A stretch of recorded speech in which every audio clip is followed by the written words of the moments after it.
The focus of a school-based program, which is slightly different than maybe a traditional mental health program, is that we are improving the mental health of children and families, but we're also equally invested in making sure that we're improving and making the school climate safer and more welcoming, a place where people feel connected.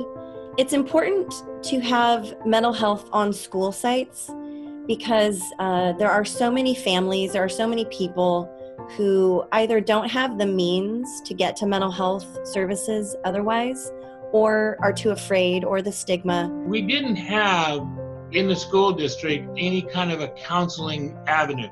If you had children with emotional problems, there was really no support for them. We felt that there had been too much of an emphasis on symptoms rather than underlying causes, especially in the area of behavior. If you don't put together all of the resources that are available for your students, then you're shortchanging your students. Schools, when they have multiple supports and multiple services on their campus, really become a hub for the community. The schools are the perfect place to address crime prevention.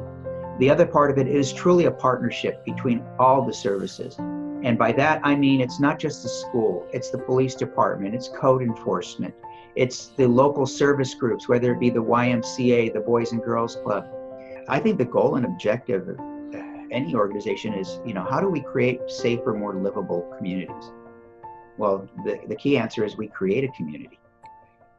When we're engaged with children, we're engaged with parents, we're engaged with neighborhoods. Those collaborative relationships really do create that village that can support the family and the child. When we start the process of healing and the process of increasing awareness with a child, with a family, with one particular teacher, you see that ripple effect. It truly was a symbiotic relationship where both organizations flourished, but most importantly, the children benefited.